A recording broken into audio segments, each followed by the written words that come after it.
Welcome along, everyone, to sunny Spain, specifically to the Circuit de Barcelona Catalunya. So many great moments in Formula One history have been written at this very track over the years, including Michael Schumacher's first win for Ferrari back in '96. That win was in the rain. We might have better weather here today, but we're just as overjoyed to be at the Spanish Grand Prix. It's an updated track at Catalunya, and we welcome the removal of the chicane in the final sector, shortening lap times and reducing the total running to 2.9 miles and 14 turns. This was actually the original setup for the track, but it hasn't been used since 2007. Before we begin, let's take a quick look at the grid lineup for today's race. World champion Max Verstappen starts from pole position, and Lando Norris lines up alongside. Considering the rest of the grid, we have Hamilton, Tsunoda, George Russell and Leclerc, Fernando Alonso, Antonelli, Albon and Daniel, Piastri, Doohan, Nico Hülkenberg and Ocon, Behrman, Stroll, Gabriel Bortoleto and Isaac Hadjar, Gasly and Liam Lawson rounds off the grid. Now it's almost time for lights out, so let's go down to the track. And joining me in the commentary box this afternoon, the First Lady of World Motorsports, Naomi Schiff. Now, Ant, you always tell me you know Barcelona almost as well as you know the back of your hand. Given the amount of testing that goes on here and the amount of laps that you and all the other drivers have done, what are the challenges that are left when it comes to the race? Well, this certainly is a favorite track when it comes to testing. And I'll tell you why that is. It's because it offers up so much variation. You've got corners that are fast, that are slow, that are long, that are short. So there's a lot to think about and a lot to work with. But T9 is one of my personal favorites because it is so challenging. Every time you get there, you think, should I lift or should I stay flat? Well, I tell you, stay flat. Commit. Right, mate, I know it's your home Grand Prix, but I want you to treat it like any other race. Let's not make any unnecessary risks, please. Okay, I will try, and I'm very excited. As you can see, guys, we are exactly at the middle of the grid. P10 after a qualifying session where I made was not the most clean. I made some mistakes, especially in the last run when I was able to beat Alex, but in the first corner I touched the gravel and I spun and I lost the momentum in the last try in Q3. Probably I will be ahead of Alex if I will complete the lap, but anyway, it is what it is. I made a mistake and that's it. Anyway, it's, as I said, it's a very good position to start today. That's this P10 points position. But the first thing we're gonna do is go to the strategy panel because it can be interesting today. Guys, strategy. First of all, I don't want to use the hard tire. For me, it's terrible. Here we are using the hardest tire possible, which is the C1. And I was testing on it with it in practice. It feels really bad. It's difficult to warm up. It's very slow. And last year, remember, if you check my race in the F124 Spanish Grand Prix, you know that once I put this tire on race, it was terrible. I had no pace in any moment. So this year I will not make the same mistake and I will don't use it. That's why since the beginning of the weekend, if you were watching the weekend preview, we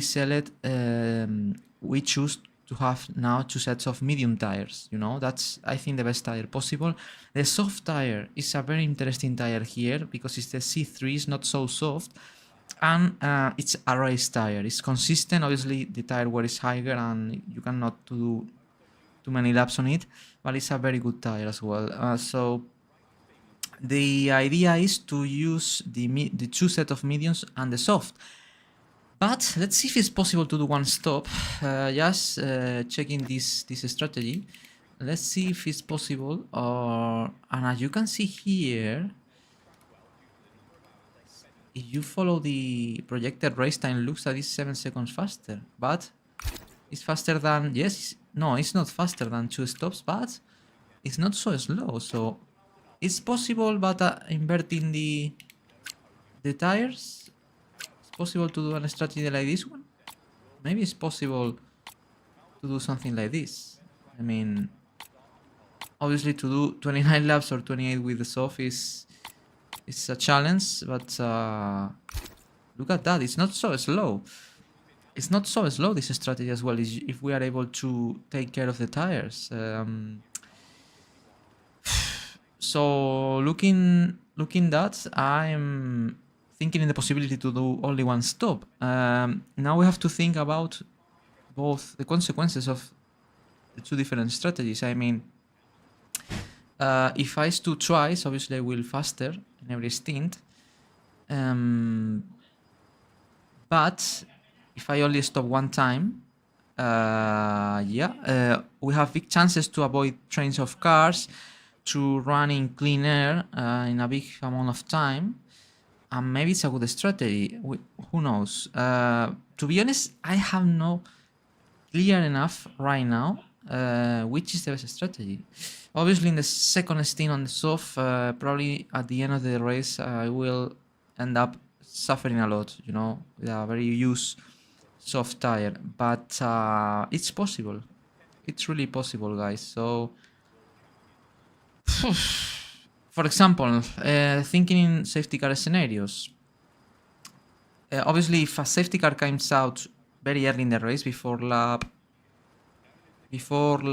30, let's say 33, 35, I will have to do two stops, because I cannot put a soft tire more than 30 laps. I think it's a very big risk.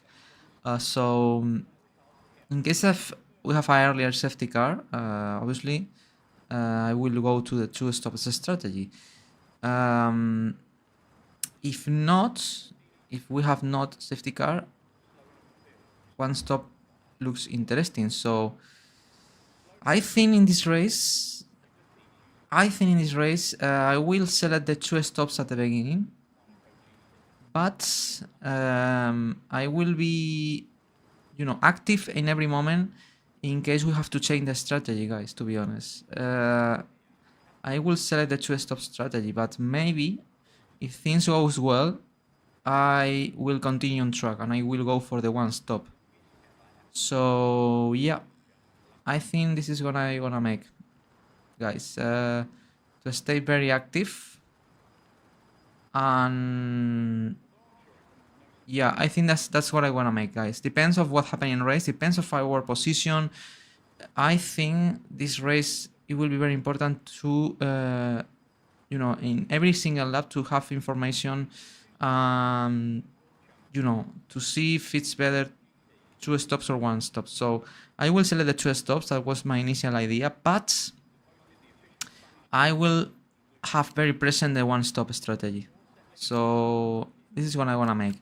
Fuel, by the way, fuel. About fuel, I really good saving fuel as always, but this is Spain. This is not a track where you can save so much as Monaco. So let's put one extra lap just in case. 41 degrees on track, by the way, very high track temperature, very, very high. But looking at the data, you know, tires are very resistant here, are very hard. About the setup, I think I will not change anything that is possible to change. I'm happy with that. So yeah, race strategy I think is okay. Let's go to the grid now, because we have to talk about the race. Okay, situation.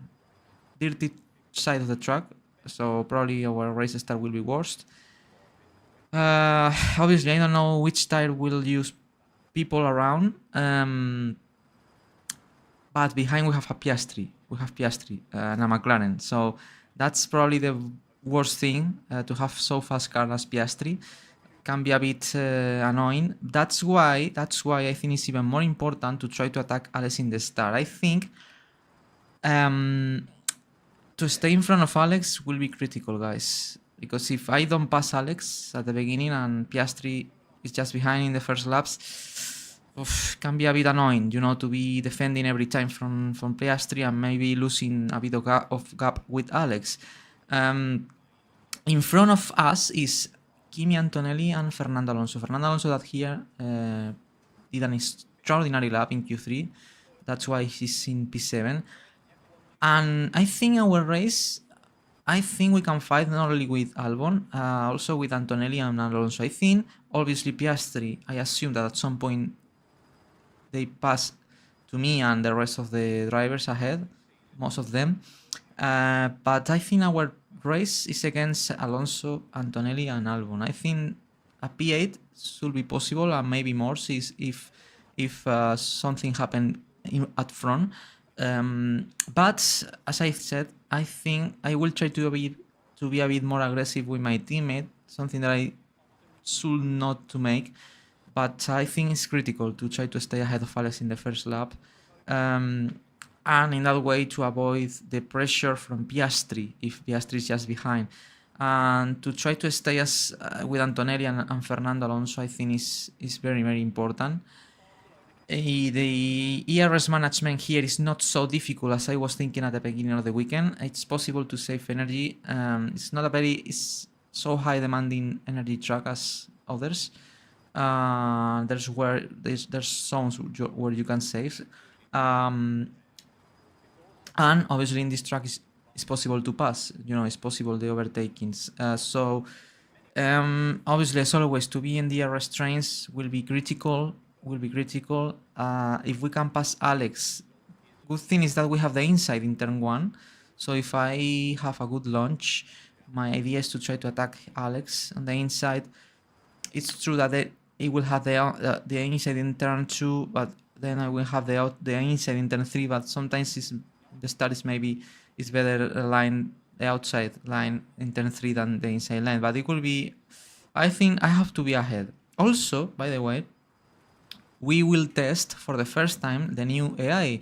I'm playing in the moment that Codemasters or AI Sports release the last patch available on September. That they said that they improve a bit the AI performance, also for defending and for overtaking. So let's see if in this race also we can test the new AI, how it works, if it feels more realistic to attack our people and cars or to defend from them. To be honest, this is something I'm very happy in general with this AI, since not only since this year. I think the AI in general is really good in general. There's things they can improve, but let's see if this new patch makes even better to racing with AI. Obviously, I don't want to have a crash. That's the last thing I want to have. But as I said, to be in front of Albon should be critical and should be nice. Obviously, if I can't, the idea will be to stay behind. But maybe you have to play a team game here, because we cannot lose the ground with Antonelli and Alonso. I think they are catchable, so the idea should be to stay with them. I think we have pace enough to stay with them, guys. Obviously, there are cars behind, but I think the only big rival we have is Piastri, that I suppose they will pass at some point. Maybe not, but they should to pass us at some point of the race.